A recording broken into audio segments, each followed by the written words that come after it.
Assalamualaikum dan salam sejahtera kepada semua penonton pada pagi ini. Selamat datang ke Forum Sains dan Nanoteknologi untuk Kesihatan. Saya Ismarul Niza, moderator untuk pagi ini. Forum Sains dan Nanoteknologi untuk Kesihatan ini adalah bersempena sambutan Minggu Sains Negara di peringkat kebangsaan daripada 1 sehingga 7 April 2021. Tujuan forum ini adalah sebagai pemindahan dan menarik minat pelajar sekolah terhadap bidang sains dan nanoteknologi dan bagaimana kedua-dua bidang ini digunakan dalam pembangunan teknologi dan produk nano dalam sektor kesihatan. Forum dan hari ini dianjurkan oleh Pusat Nanoteknologi Kebangsaan, Kementerian Sains, Teknologi dan Inovasi. Pusat Nanoteknologi Kebangsaan ataupun NNC sebelum ini dikenali sebagai bahagian Direktorat Nanoteknologi Kebangsaan ataupun NND. Ianya telah ditubuhkan pada 13 Januari 2010 dan mula beroperasi secara rasmi pada Julai 2010 sebagai satu bahagian di MOSTI. NNC bertindak sebagai pusat rujukan nasional bagi penyelarasan aktiviti pendidikan dan pembangunan standard dan regulatory serta pembangunan bakat bidang nanoteknologi di Malaysia. Forum hari ini juga dianjurkan bersama Persatuan Sains dan Teknologi Keadaan Pekerja Malaysia ataupun MAS Malaysia. MAS Malaysia ditubuhkan pada awal tahun 1991 dan kini mempunyai lebih daripada 700 orang ahli berdaftar.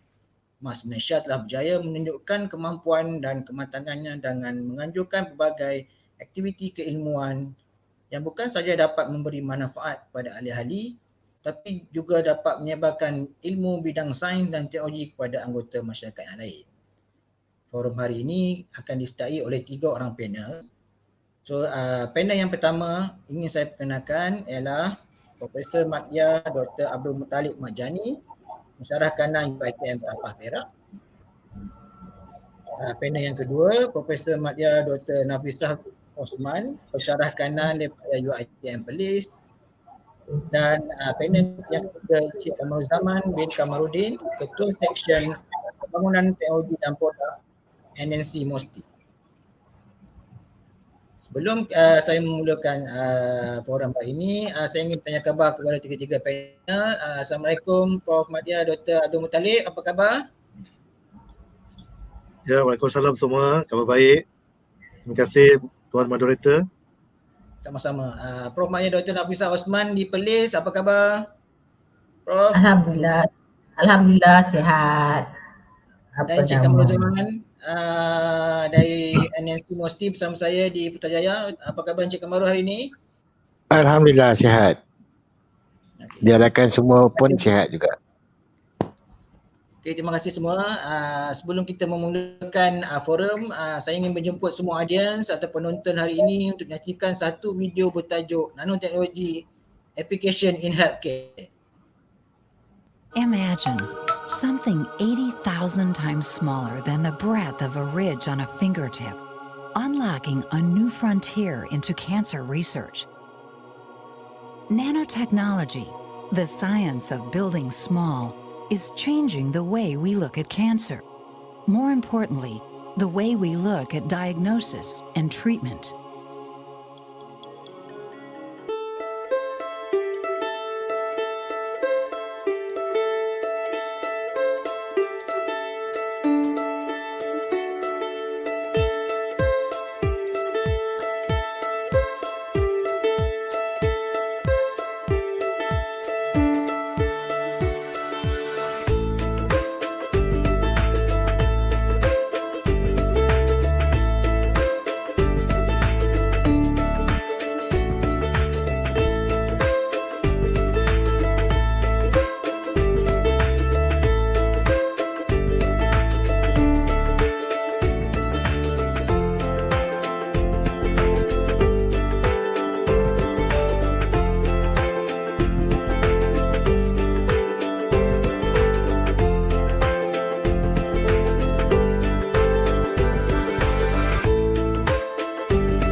Today, cancer is treated with a wide variety of methods, but these methods are often as toxic for the body as they are for the tumor. Now, however, there is a way to enhance tumor cell death without adding toxicity in standard radiotherapy. Nano X-ray nanoparticles are incredibly small crystals, so tiny that 5,000 could fit around the perimeter of a human hair. These crystals are surrounded with a soft protective layer, minimizing unwanted interaction with the body and suspended in a water-based solution. In nano X-ray treatment, the particle suspension is injected with a standard syringe directly into a tumor, where the nanocrystals accumulate and wait for activation. At this point, the patient that received nano X-ray has a major advantage over a standard radiotherapy patient. That's because during standard radiotherapy treatment, the body is exposed to X-rays. X-rays react with water to produce free radicals, which in turn destroy DNA and other molecular structures, killing cells. Unfortunately, these free radicals destroy healthy cells just as well as cancer cells, and radiotherapy is therefore limited by the healthy tissue's damage. But in nano X-ray therapy, standard X-rays activate the nano X-ray particles in the patient's tumor. The nanocrystals are optimized to absorb more X-rays and produce many more free radicals than water, damaging the tumor cell's DNA and cellular structure more severely than the surrounding healthy tissue. Because of the nanoparticles, the X-ray's effect is amplified and localized within the tumor, allowing for a targeted strike against cancerous cells. While healthy tissues receive the standard dose of radiation, the tumor dies much more quickly. Just one injection of nanoparticles can amplify several radiotherapy sessions, shrinking the tumor over time. Because it uses standard radiotherapy equipment and works with a purely physical principle, nano X-ray therapy can be used to fight a wide variety of cancers.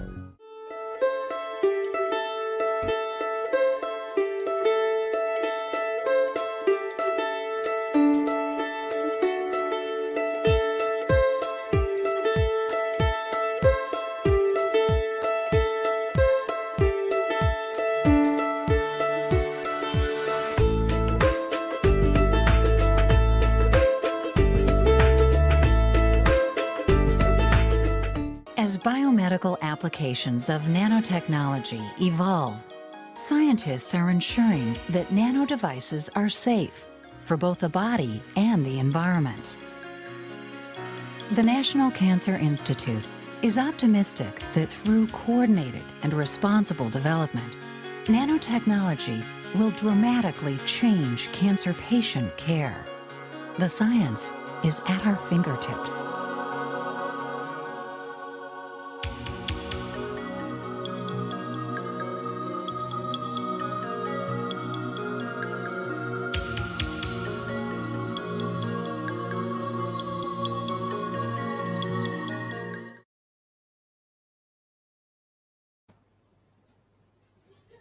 Ya, semoga semua terhibur dengan video yang ditayangkan tadi. Seterusnya saya akan bertanyakan soalan yang pertama kepada panel yang pertama, Prof. Ahmadiyah Dr. Nafisah.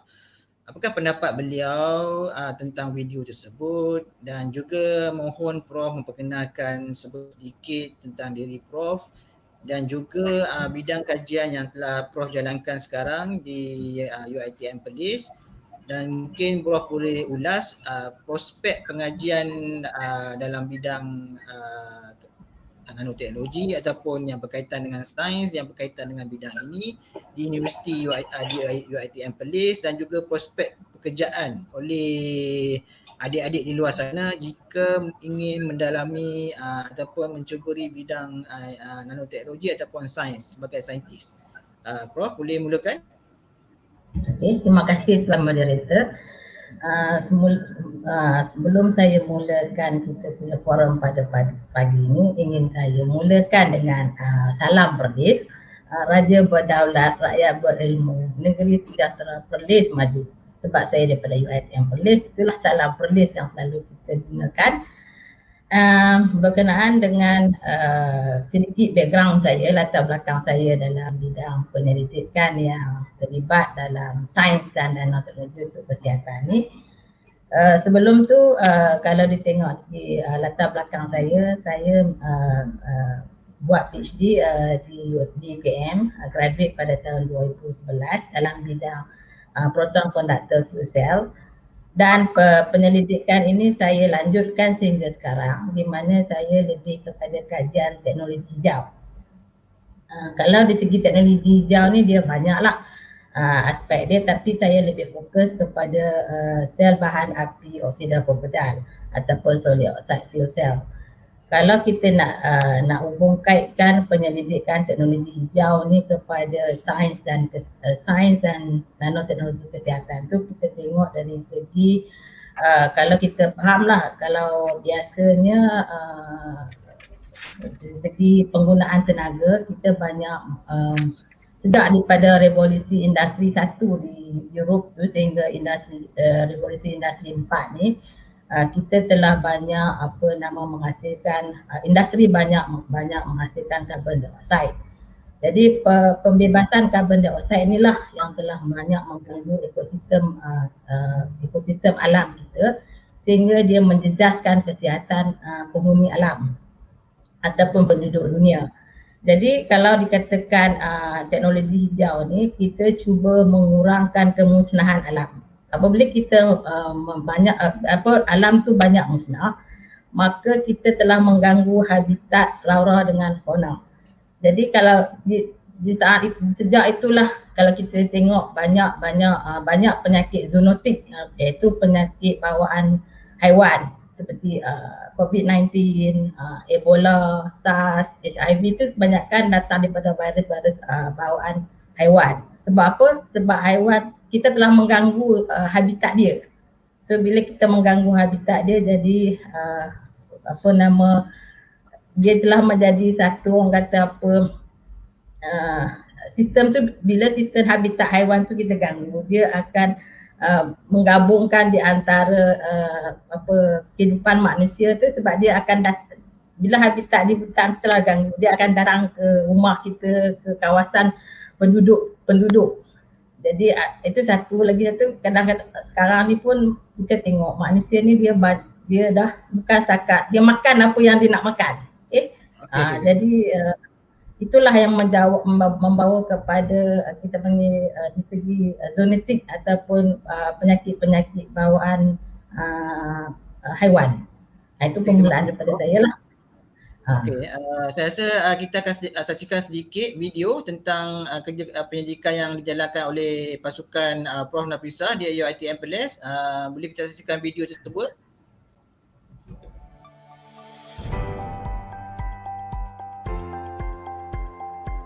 Welcome to Physics and Chemistry Materials Research Group PCMAC UiTM Perlis. PCMAC focus on the protonic conducting material and materials for biosensor at its research interest. Our interdisciplinary research connect between applied chemistry, physics, nanoscience and material science. We are probing fundamental chemistry and physics at nanoscale and developing nanomaterials and devices for next generation solid oxide fuel cell, biosensor and energy converter. The following is some of our research on proton ceramic fuel cell. Our group is working with hydrogen energy fuel and proton conducting electrolyte material of yttrium dope barium cerate zirconium oxide BCZY. BCZY has shown excellent potential as solid electrolyte for anode-supported fuel cell application. This motivates us to incorporate activated carbon from empty fruit bunches that can be obtained from all palm bunches. The incorporation of activated carbon in BCZY leads to the formation of nanoparticles with high purity at lower processing temperature. Nanoparticles of BCZY has led to higher conductivity values of grain core and grain boundary as compared to micron-sized BCZY particles. Our group is also doing research on biosensor to detect porcine DNA. First, the DNA of the porcine is extracted from porcine meat. The porcine DNA is placed into a biosensor with our in-house porous alumina tube. The porous alumina tube is installed in the cell holder and connected to the sensor's electrode. The following footage shows accurate detection of DNA through our biosensor while comparing with the reference sample.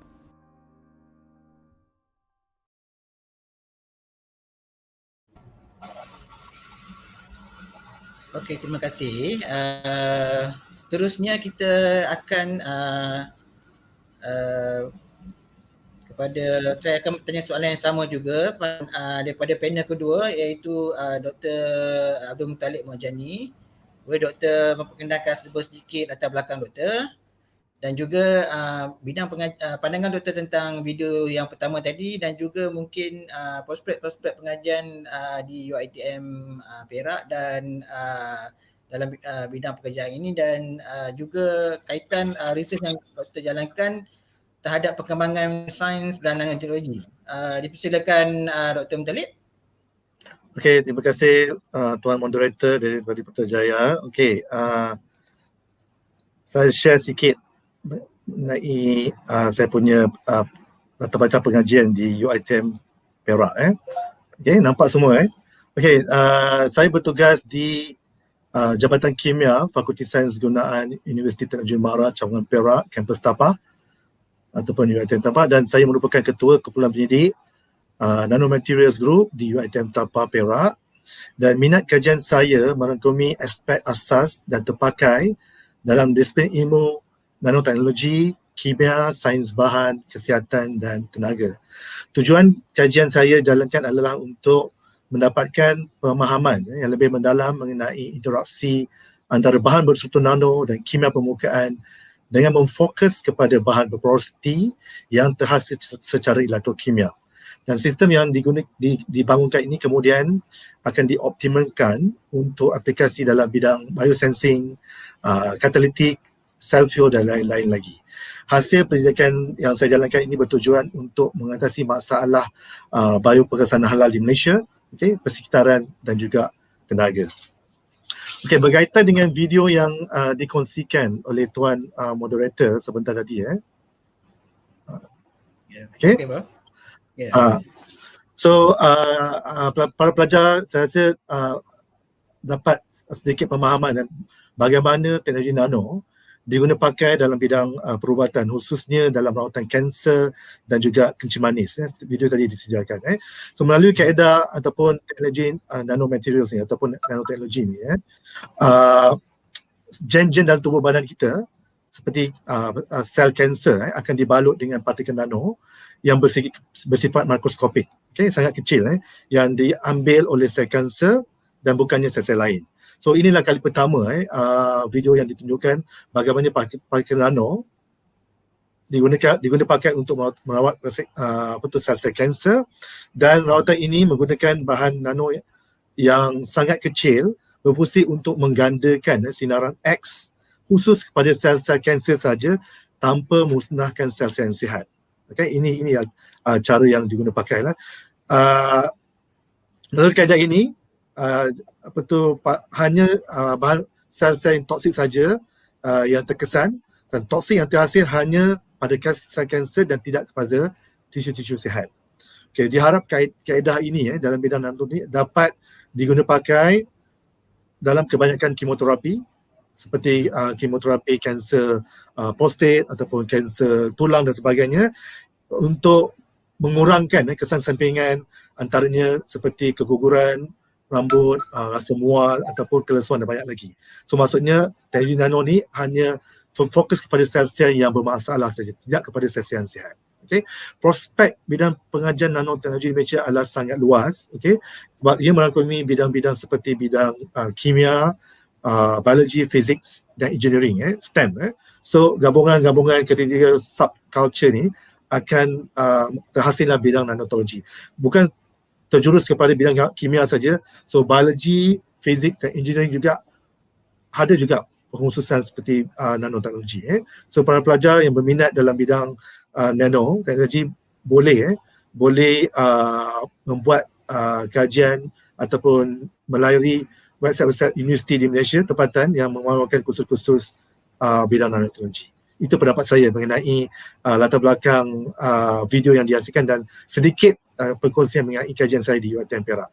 Kembali kepada Tuan Moderator.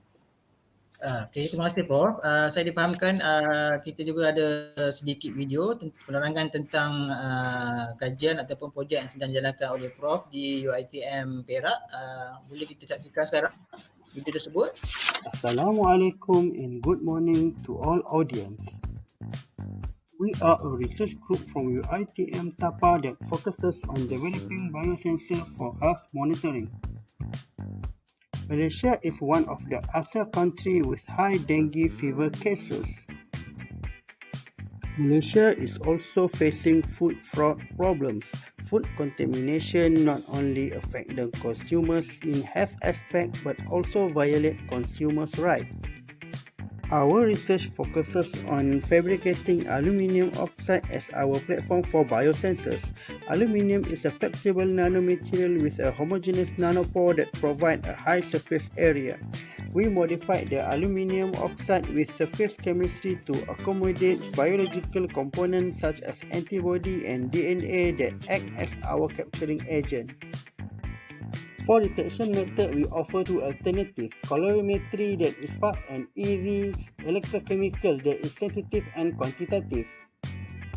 Our research group fabricated a dengue virus biosensor with antibody and DNA-based biological component that uses a DPV measurement. We are also currently finishing our porcine DNA biosensor that can detect as low as 0.1% contamination of pork in the meat product. Let's now take a look at our demonstration of alumina biosensor that our team have developed.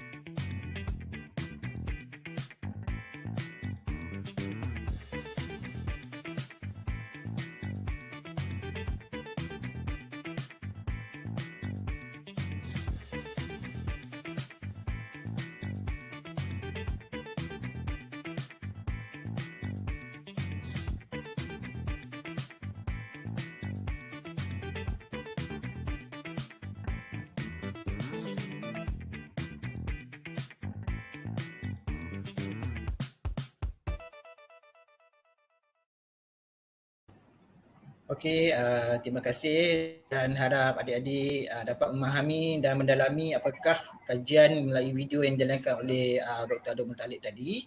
Seterusnya saya ingin mendapatkan pendapat daripada Encik Kamaruzaman Kamarudin, Ketua Seksyen Pembangunan Produk dan Teknologi di Kementerian Sains Pusat Nanoteknologi berkenaan dengan video pertama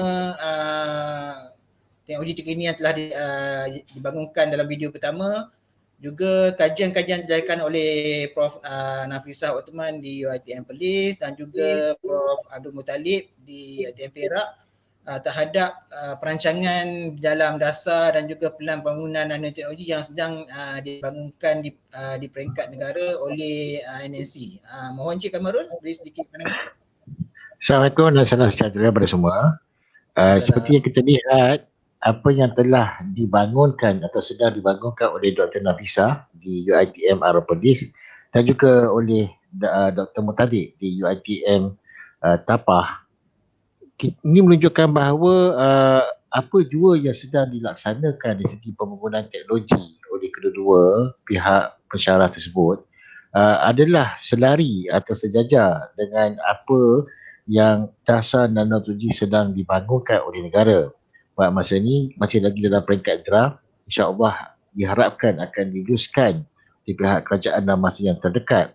Jadi kalau kita tengok balik macam mana atau bagaimana teknologi nano ni boleh digunakan pakaikan dalam pelbagai bidang atau pelbagai jurusan, dan juga dia juga boleh digunakan sebagai satu langkah untuk kita menginovasikan teknologi-teknologi dan juga mengaplikasikan teknologi yang sedia ada sekarang ni dengan menggunakan dari segi sudut atau angle teknologi nano atau bahan nano kepada untuk kebaikan manusia sejagat dan juga untuk negara.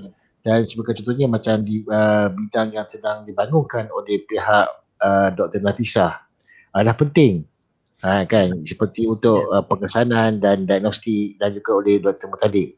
Jadi saya berpendapat bahawa langkah-langkah sebegini patut diteruskan lagi atau disambung tanpa berhenti sehingga bila-bila masa saja dan supaya negara kita akan sentiasa sedari ataupun sama untuk kedudukannya dengan negara-negara maju yang lain dalam bidang nanoteknologi, dalam mengaplikasikan teknologi untuk teknologi yang akan dibangun oleh negara. Terima kasih.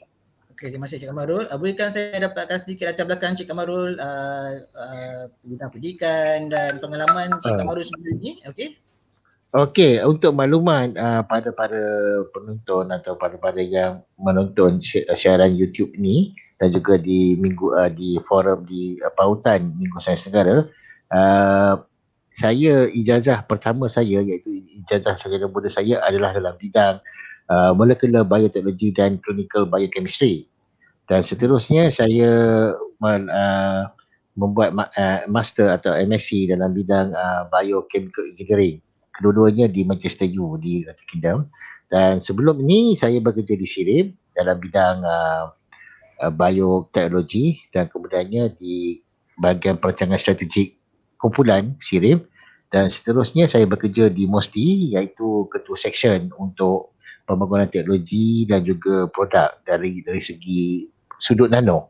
Yang itu adalah memang tugas saya sekarang ni, dan pada masa sekarang ni saya dan juga rakan-rakan lain di Pusat Nano dan juga di Kementerian sedang merangka apakah bidang-bidang teknologi atau kita bagi sektor-sektor yang perlu kita bangunkan dan sudah semestinya kita kena menggunakan aplikasi nanoteknologi dalam bidang-bidang tersebut. Terima kasih. Okey, ya Adik, kita tengok tadi sebelum kita ingin mendalami dan mengetahui dengan lebih lanjut bidang teknologi, kita tengok panel-panel kita daripada pelbagai bidang. Ada yang daripada ijazah pertama dari bidang bioteknologi, ada ijazah pertama daripada bidang kimia dan ada daripada bidang kedokteran. Seterusnya mereka melanjutkan pelajaran ke peringkat yang lebih lanjut dan barulah mereka mendalami bidang nanoteknologi dalam bentuk pendidikan di institusi masing-masing. So adik-adik, sebelum adik-adik ingin mengetahui dengan lebih lanjut bidang nanoteknologi, adik perlu fahami apa itu bidang fizik, apa itu bidang kimia, apa itu bidang sains yang lain.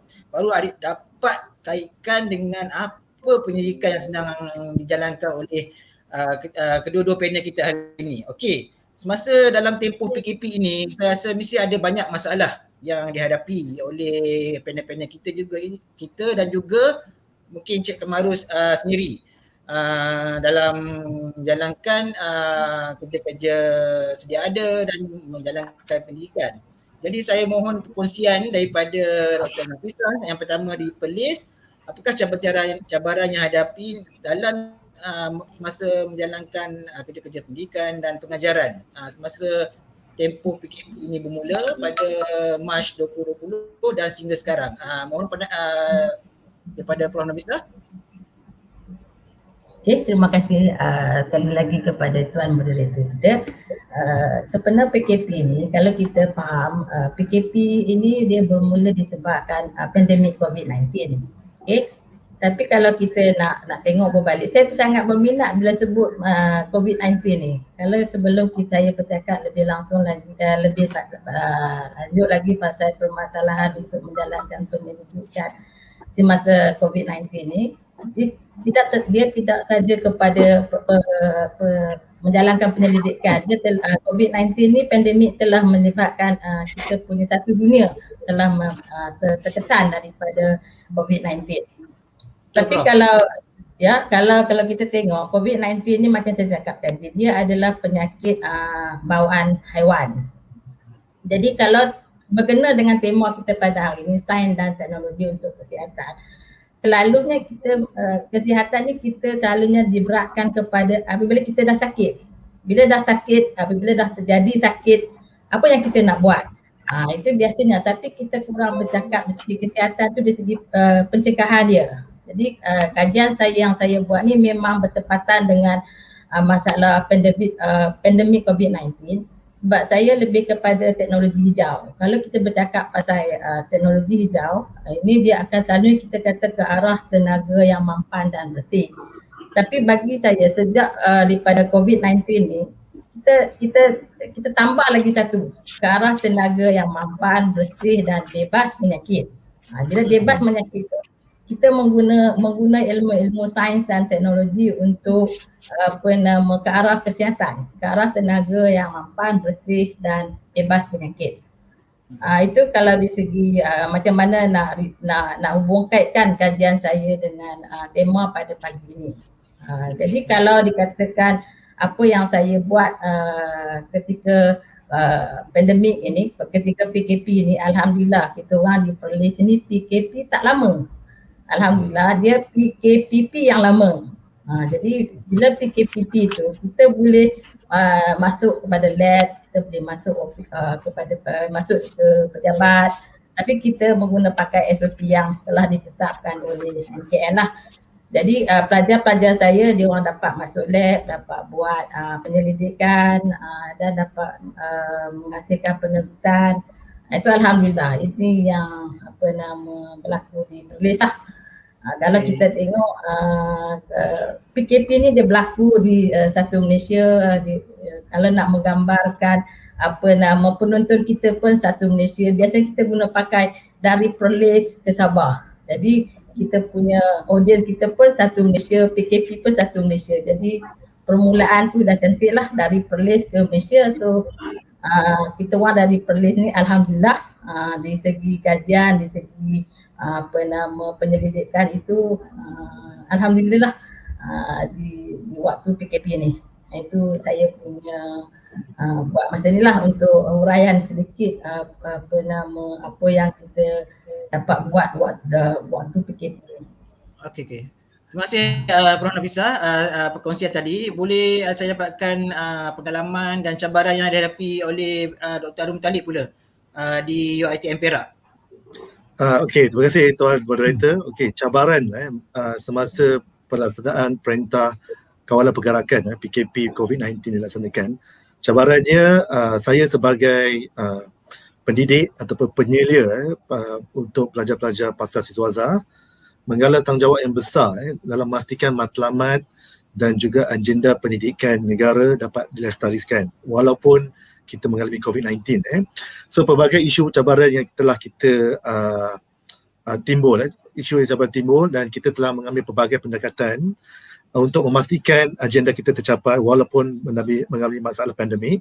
So pertama adalah seperti yang apa yang kerajaan telah sarankan, kita mengambil pakai norma baru semasa PKP dilaksanakan, bermaksud kita menjalankan SOP yang sangat ketat, mempunyai flexibility dalam pendidikan. Contohnya pelajar tak perlu ke makmal masa PKP pertama, selepas kerajaan izinkan PKP kedua kita boleh pergi ke makmal dengan SOP yang ketat, dan semasa PKP pertama dijalankan, maksudnya tidak boleh langsung ke makmal. Saya menggalakkan pelajar-pelajar pasar siswaza untuk membuat banyak kerja-kerja penulisan di rumah ataupun di bilik masing-masing di kampus, dan juga membanyakkan aktiviti pembacaan makalah-makalah berilmiah untuk membantu penulisan pelajar, penulisan tesis pelajar nanti di kemudian hari.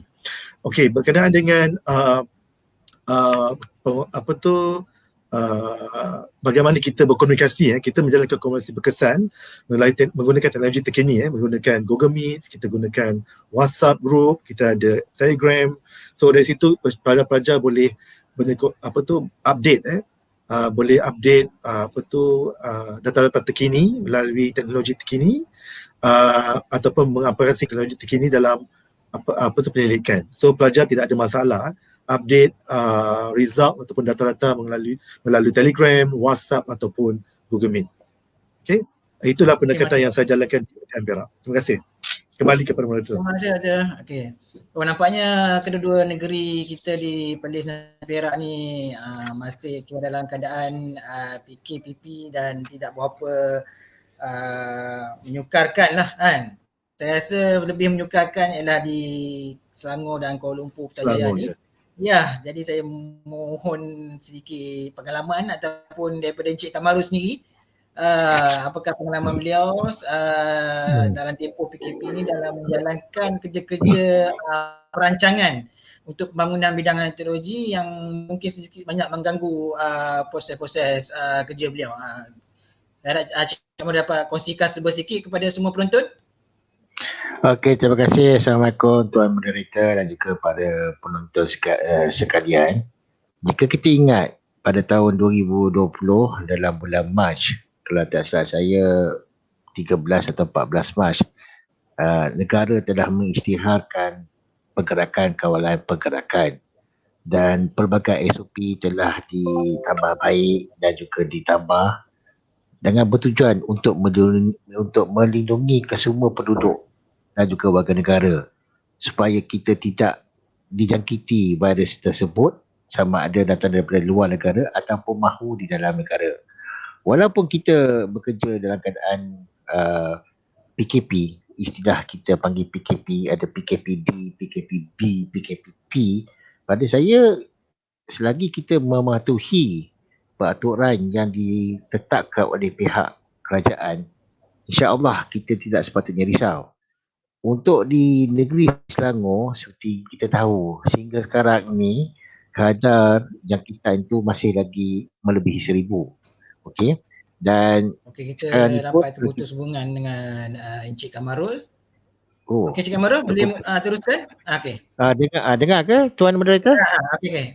Boleh teruskan? Okey, alhamdulillah. Okey.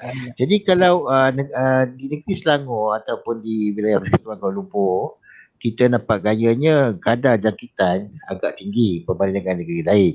Tapi jika kita mematuhi segala SOP yang telah ditetapkan oleh kerajaan, kita tidak perlu risau.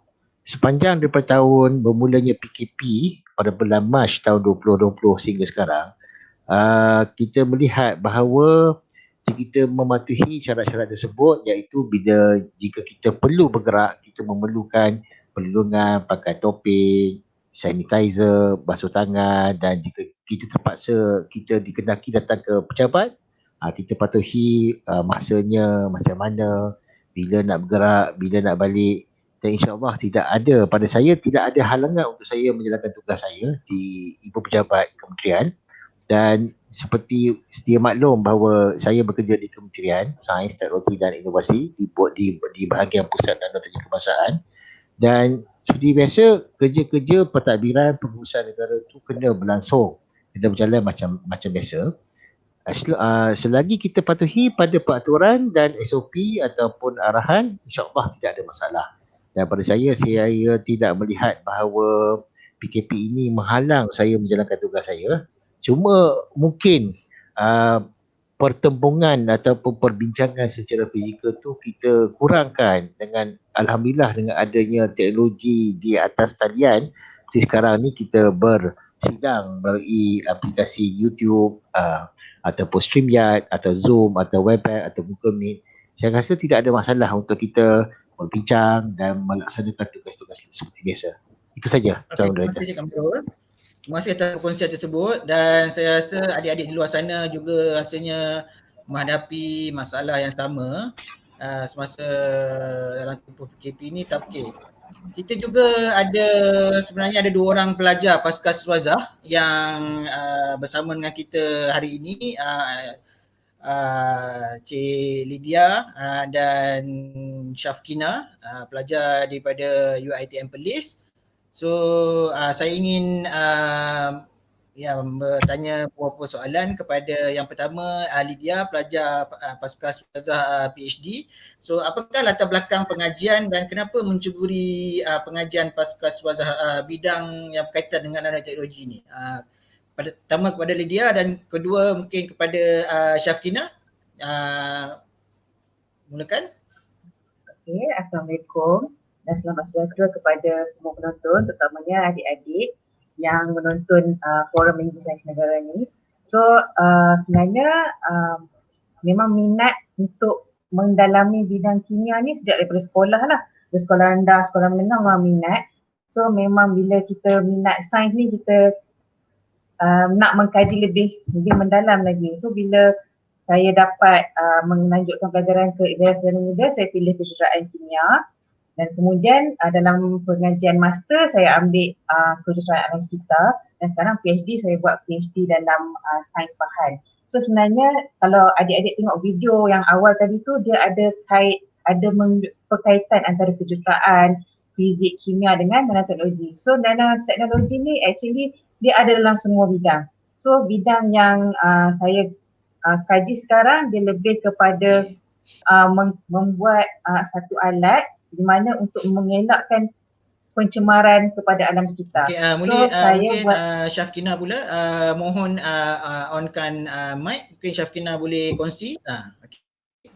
Okey, Assalamualaikum dan selamat sejahtera. Terima kasih Tuan Moderator.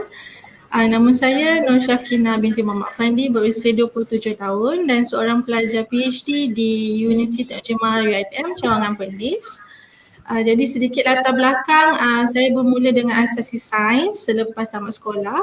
Kemudian saya sambung ke degree dalam bidang fizik selama 3 tahun juga di UiTM, dan seterusnya bidang master, dan saya convert master ke PhD dalam bidang fizik di UiTM. Kenapa saya nak sambung tadi sebab pada saya nak jadi seorang lecturer dan saya juga minat dengan bidang sains. Jadi sebab itulah saya sekarang ni menyambung pelajaran ke bidang PhD.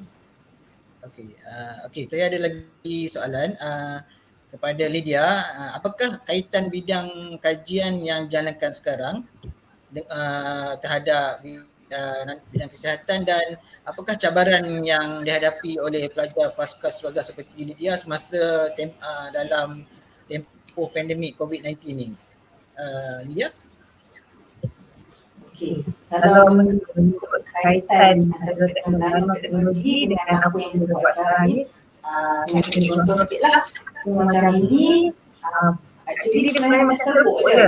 Tapi bila kita gunakan teknologi ni, kita boleh nampak benda yang tak nampak dengan mata kasar. So bila kita design alat ni ikut guna teknologi, kita dapat menaikkan prestasi alat tu untuk menghasilkan tenaga elektrik, yang mana kalau kita guna enjin biasa untuk kereta contohnya, dia akan menghasilkan macam karbon monoksida yang mencemarkan alam sekitar. Tapi bila kita guna teknologi fuel cell yang menggabungkan nanoteknologi dan kejuruteraan ni, dia menghasilkan bahan pembebasan air je. So dia tak mencemarkan alam sekitar. So maknanya itulah kaitan nanoteknologi dengan apa yang saya buat dalam PhD ni lah. So mungkin boleh menginspirasi adik-adik untuk mengkaji lebih dalam lagi tentang macam mana untuk mengaplikasikan teknologi dalam kehidupan. Cabaran-cabaran yang dihadapi semasa tempoh menjalankan pendidikan ni kan? Ada cabaran yang sangat mencabar? Cabaran tu mungkin saya boleh bagi Syafqina jawab. Okey. Mohon Syafqina. Okey. Untuk sepanjang tempoh pandemik COVID-19 ni, kami pun sebagai pelajar pasca siswaza juga terkesan, terutamanya sebab kami tak boleh nak masuk ke makmal untuk teruskan kerja-kerja makmal lah. Tapi kami fokus lebih kepada penulisan, contohnya penulisan tesis ataupun penulisan jurnal saintifik. Tapi Alhamdulillah macam dah disebut tadi, dekat Perlis kes COVID-19 pun dalam keadaan yang terkawal. So sekarang kami dah boleh teruskan kerja-kerja macam biasa. Okey. So soalan yang terakhir kepada kedua-dua Lydia dan Syafqina, apakah nasihat kepada adik-adik yang mahu melanjutkan pelajaran dalam bidang sains dan teknologi yang terutama yang berkaitan dengan penyelesaian terhadap kesihatan? Lydia? Okey, untuk adik-adik yang berminat untuk yang dah ada minat lah pada bidang sains ni, so saya cadangkan teruskan minat tu supaya sebab bidang sains ni dia macam memberikan kepuasan lah, sebab dia mencabar. Bila kita dapat menghasilkan ilmu baru dan kemudian kita kongsi dengan orang lain, dengan satu dunia kita kongsi, kita akan dapat kepuasan yang mendalam lah. Maknanya kita juga tahu bila kita dah meninggal dunia, kita akan meninggalkan ilmu yang boleh diwarisi So kat situ pun kita dah dapat satu macam kepuasan pada jiwa kita lah. So kakak nak share sikit, ini macam artikel yang kakak publish dalam Dewan Kosmik. So satu Malaysia boleh baca. So macam yang ni juga kita publish di jurnal Q1. So satu dunia boleh baca. So kat situ sendiri walaupun kita rasa bidang sains ni susah, tapi sebenarnya daripada kesusahan tu kita akan dapat satu kebahagiaan dan kepuasan yang tak terhingga lah. So kalau adik-adik ada minat sikit, teruskan, jangan rasa takut untuk menghadapi kesusahan sebab ada pahala yang berpanjangan kat situ. So rasanya itu je lah daripada Kakak Lydia. Tahniah kepada Lydia dah berjaya publish dalam beberapa jurnal berimpak tinggi kan. Itu salah satu kepuasan kita bila mengambil career path dalam bidang pendidikan ni lah.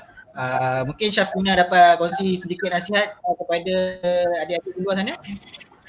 Okey, banyak yang Kak Lydia dah kongsi.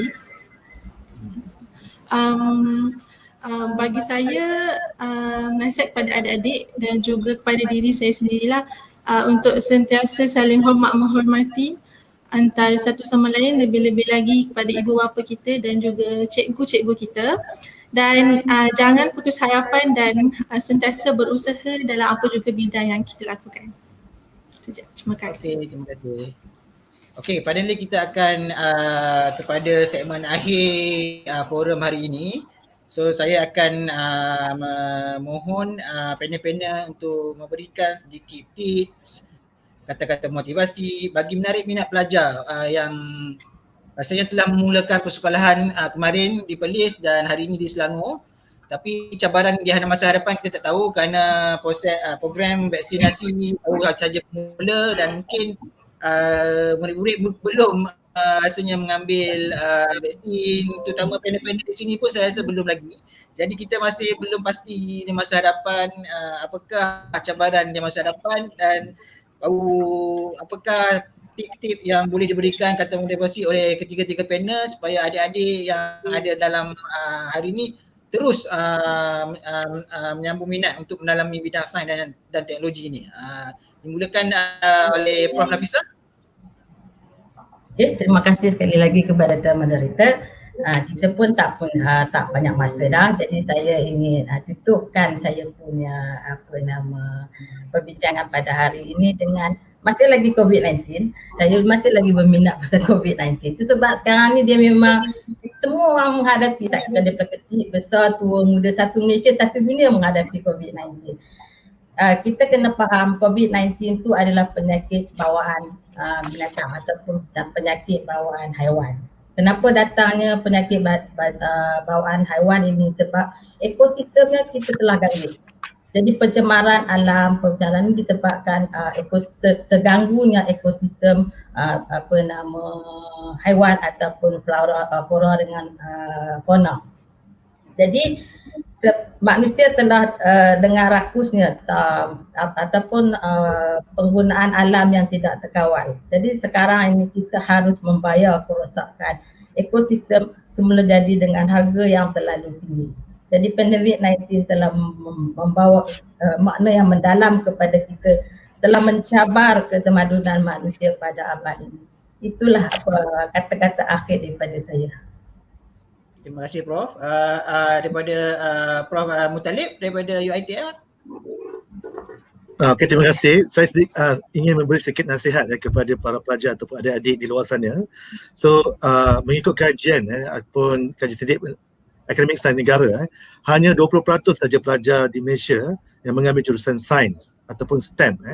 Ini adalah kerana menurut rata-rata pelajar beranggapan bahawa sains itu adalah satu ilmu ataupun bidang yang sukar dan menjadi alasan utama untuk mereka tidak memilih jurusan sains. Sebenarnya itu adalah salah. Sebab bidang sains ataupun STEM ini adalah bidang yang sangat penting. Negara memerlukan anggaran 1 juta tenaga kerja dalam bidang sains dan teknologi serta inovasi menjelang 2025. Banyak peluang pekerjaan telah ditawarkan oleh kerajaan dalam bidang seperti sains angkasa, penjagaan kesihatan ataupun dan pelbagainya, dan peluang ataupun tawaran ini sangat-sangat diperlukan dalam tempoh 4 hingga 5 tahun akan datang. So saya berharap adik-adik semua menanam minat dalam bidang sains. Okay, inilah kerana sebagai seorang Islam kita sendiri percaya bahawa alam semesta ini dikaitkan dengan sains dan juga kekuasaan Allah Subhanahu Wa Taala. Okay, sebagai ciptaannya kita wajib mendalaminya dan mengagungkan kebesarannya. Itulah sedikit saya punya nasihat kepada adik-adik. Okay. Kembali kepada moderator. Terima kasih Prof. Dan ialah untuk dalam keadaan sekarang affected pandemik COVID-19 kepada ekonomi negara, dan salah satu cara untuk kita bounce balik ialah dengan mempertingkatkan lagi penemuan dan penghasilan daripada negara kita, daripada negara yang sebagai pengguna teknologi, kita perlu berhijrah kepada negara yang membuat teknologi. Jadi saya mohon pendapat akhir daripada Encik Tamarul. Apakah perancangan yang telah dibuat oleh di Kementerian Sains dalam dasar sains teknologi negara dan juga dasar Distin, dasar sains teknologi negara 2021 yang telah dilancarkan, dan juga perancangan dalam dasar sains dan strategi nanoteknologi itu sendiri untuk adik-adik tahu dengan lebih lanjut perancangan telah dibuat negara untuk program pengguna bakat dan juga peluang-peluang kerjaan yang disediakan di masa hadapan. Silakan Cik Kamarul. Terima kasih Tuan Moderator. Tuan Moderator dengar saya ke? Nak pastikan? Okey. Seperti yang telah dirumuskan oleh Dr. Nafisah dan juga Dr. Menteri tadi, adalah satu pandangan yang agak penting. Negara tidak akan maju. Kemajuan negara adalah diukur melalui pembangunan teknologi dan produk. Pembangunan teknologi dan produk adalah berasaskan sains, teknologi dan juga inovasi. Dan saya ingin meminjam kata-kata Dr. Nafisah sebab beliau amat terlampau meminati sangat COVID-19 ni. Jika kita melihat balik bahawa COVID-19 ni saiznya adalah nano. Jadi bagaimanakah nano itu menggugat ketemadunan manusia pada masa sekarang ini. Dan juga dengan nano juga, pengetahuan mengenai nano, sains, teknologi dan inovasi, kita dapat melawan atau mengawal pandemik COVID-19 ini. Dengan ini bahawa pengetahuan, ilmu dan amal adalah penting. Dan tidak dinafikan bahawa pada masa sekarang ini jurusan sains dan teknologi ini kurang diminati oleh para pelajar. Okey, mungkin atas sebab-sebab tertentu yang mungkin tidak perlu kita bincangkan di sini, tapi percayalah bahawa sekiranya tidak ada pengetahuan, ilmu dan amal dari segi sains, teknologi dan inovasi, negara tidak akan maju, penduduk tidak akan berilmu, kita tidak dapat membangunkan ekonomi kita. Dengan sekarang ini juga, melalui sains, teknologi dan inovasi, pengetahuan dalam bidang tersebut, negara kita boleh bangun semula. Dengan ini, dasar nanoteknologi negara yang sedang digubal atau sedang dirumuskan dan juga sedang insya-Allah diluluskan oleh kerajaan mengambil beberapa perkara yang perlu dibangunkan, yang perlu dilaksanakan. Pertamanya ialah perancangan pembangunan produk dan teknologi yang diperlukan untuk ekonomi negara. Dan di samping itu juga pembelajaran atau pendedahan bidang-bidang sains, teknologi dan inovasi, khususnya dari segi bidang nano, bagaimana untuk didedahkan di peringkat sekolah, mungkin di peringkat tingkatan 1, 2 dan 3 dan seterusnya. Dan di samping itu juga pembangunan bakat dari segi macam mana kita nak memperbanyakkan lagi para pelajar atau para pelajar pasca siswazah yang mengambil master atau PhD, dan apakah dia punya sasaran kerja ataupun orang kata dalam bahasa Inggerisnya iaitu job prospectnya. Okay. Dan yang pada masa juga kita kena mengambil kira bahawa jika kita ada perancangan pembangunan teknologi tapi tidak ada perancangan pembangunan industri, dan benda itu tidak akan berlaku. Dengan ini juga, dasar ini juga ada juga perkara-perkara yang akan melaksanakan juga pembangunan industri dan ekonomi untuk negara. Dengan ini barulah haluan yang kita ingin laksanakan daripada mula dari sekolah ke universiti, ke lepasan universiti, pembangunan produk dan teknologi, dan akhirnya industri dan akhirnya ekonomi. Dan insya-Allah negara kita akan maju dari segi bidang sains teknologi dan inovasi, dan diharapkan nanoteknologi memainkan peranan yang utama dalam perkara ini. Back to you, Tuan Moderator. Terima kasih. Okay, terima kasih Cik Marul. Ya, dengan adik-adik, itu antara tips kata-kata nasihat daripada ketiga-tiga panel kita hari ini.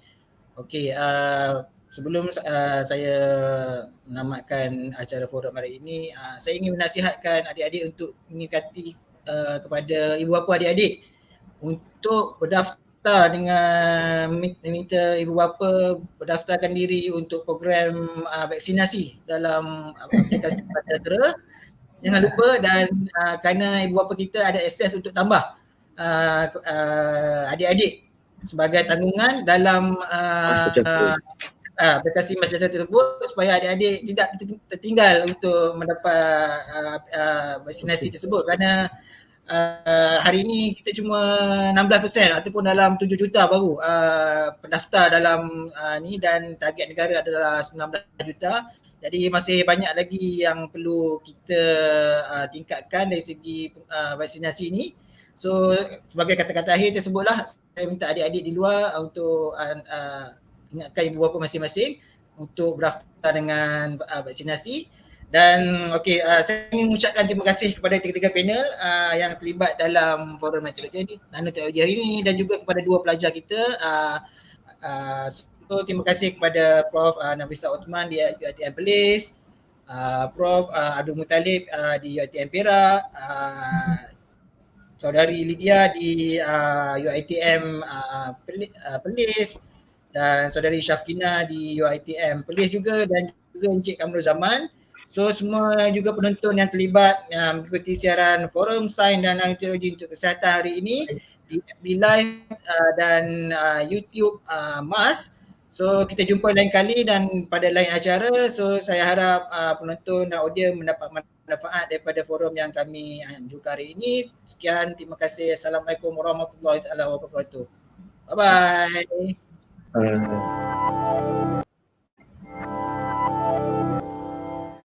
From the size of our airplanes to the height of our skyscrapers, feats of engineering just keep getting bigger and bigger. But bigger isn't always better. Sometimes you want things to be small, really small. And if you want things to be really small, you're gonna need to make them out of small materials. Nanomaterials. These are used everywhere from the healthcare industry to electronics. And even though they're small in size, they pack a big punch.